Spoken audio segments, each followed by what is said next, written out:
In this video, I'm gonna walk you through exactly how to become an effective communicator. For myself, I've been a self-proclaimed introvert for years.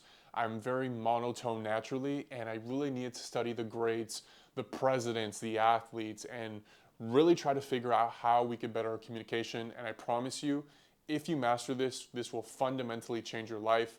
As Warren Buffett said, the number one skill that all of us can acquire is effective communication.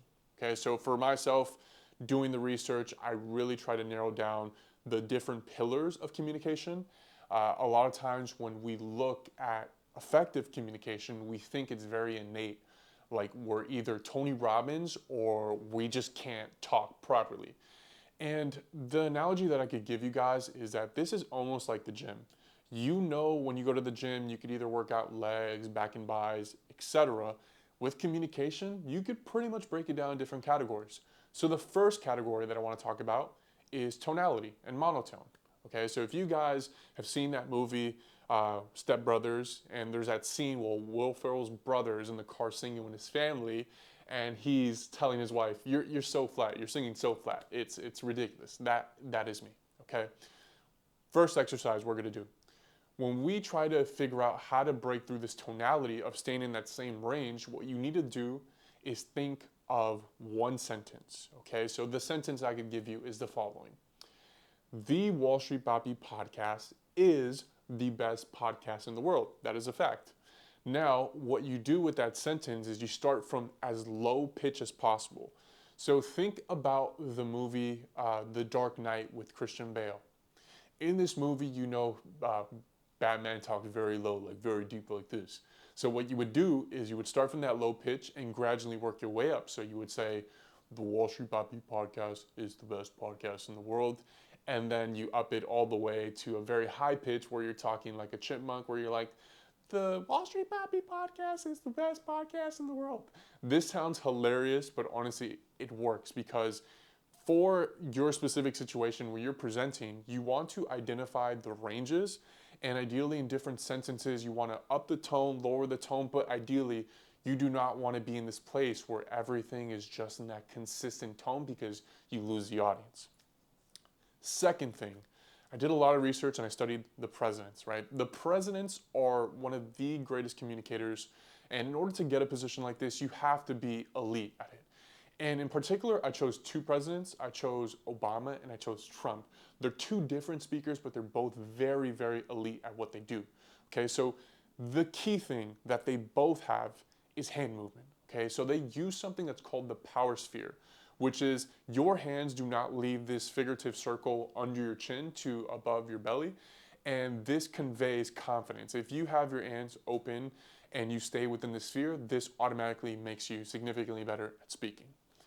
Now, when we focus on Obama, he has this kind of emphasis on, or controlled emphasis, where he uses his thumb and he pinches it on his index finger, and everything is to the point, right? Everything signals precision, everything signals that it has importance, and he uses that kind of consistently throughout his speeches if you really study him. So it's very synchronized, very independent on the words. So big, big, big, massive thing that Obama does, okay? The second thing, when we look at Trump's hand movements, different but still effective. He uses the concept of using the accordion, right? So you've seen this where he kind of talks about ideas and he does this a lot, or he will point at the podium, or he will do this. Again, communication is so many different components.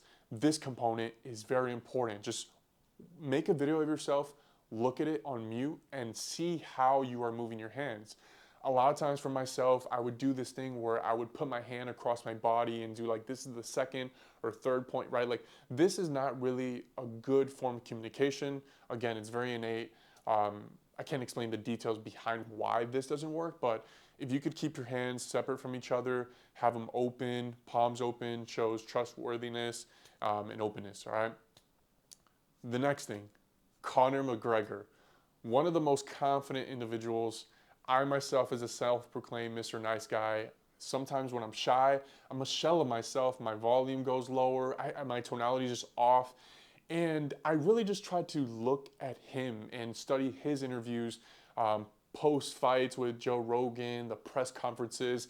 It might sound hilarious to some, but Conor McGregor is one of the best communicators of all time. So, how can we break down what he does and then implement it in our own life? Okay, so when I really break it down, Conor McGregor is just one of those people that he is an emotionally geared person.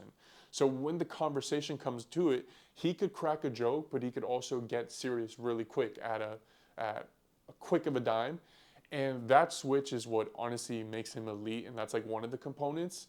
The second thing is if you look at Conor McGregor, when he talks, he conveys the energy that he doesn't need you. And again, the importance of this is an example of when you're doing a podcast, like for myself, if I'm doing a podcast with a really big guest, if I am trying to strike a deal, if I convey that energy that I am either desperate or smaller than the other person, this conveys energy that I am not at the same level, and I see myself, I respect myself at a lower level than them. So this is very subtle, but this is super important when communicating because, again, you always want to communicate not from an arrogant standpoint, but just from the energy of you're not desperate, right? You're confident. They need you more than you need them kind of energy, right? Again, you don't want to come off as arrogant, but you also definitely do not want to come off as desperate or just timid, okay? The next thing, the pause. That right there is something that I need to utilize more in my conversations. And for a lot of you, maybe you struggle with it as well. I've consistently inputted filler words in those blank spaces, words like like, basically, you know, I think. These are all words that signal that you are not confident in what you are saying. And when you pause, research has actually shown that speakers who pause intentionally are rated significantly more intelligent and confident than speakers who fill the silence with those filler words like, yeah, right? Like if you ramble, if you go too fast, it just, something feels off, right? So when you pause, it makes you look and feel like you are confident. It makes the audience feel like you know what you are talking about. And this is another big thing, another massive gem that you guys could take away. The pause, guys. So be comfortable in silence. Let me practice this again right now. Be comfortable in silence. See? Nothing happened there. We just paused and everything is fine. Okay, so exercise for that one if you want to apply it. Talk and pause for 2 seconds on moments, right? So this builds up more trust. This builds up on big pieces that you want to say. If there's something deliberate that you want to emphasize, a pause is going to help you out. Use less words. Simplify your speech as well. You always want to come off as someone that could explain things simply. If you are trying to complicate it, then it doesn't really work out. The next thing, don't be Kevin Hart. I've caught myself being the, I guess, clown, right? So in the sense of, if I'm in a situation where I feel somewhat intimidated by the setting, I will try to lighten the situation by making jokes. And one thing I've realized that is fundamentally true is that if you constantly interject with a joke, look, guys, unless you're a comedian, your first impression every conversation should convey that energy. And research has perceived authority found that excess humor in professional settings triggers what's called the class clown effect, which basically means people are going to downgrade or assess you differently. They're going to assess you as less competent, and they're really just not going to take you as seriously. You could be as smart as Albert Einstein, but if you do not convey yourself as serious, it affects potential collaborations, deals, like I said before. Doesn't necessarily mean that you can't crack a joke here and there, but just make sure it's the right amount, okay? The next thing here, picking the right clothes. For myself, something that I struggle with again. Your clothes tells the audience, tells the person you're speaking to a lot about you.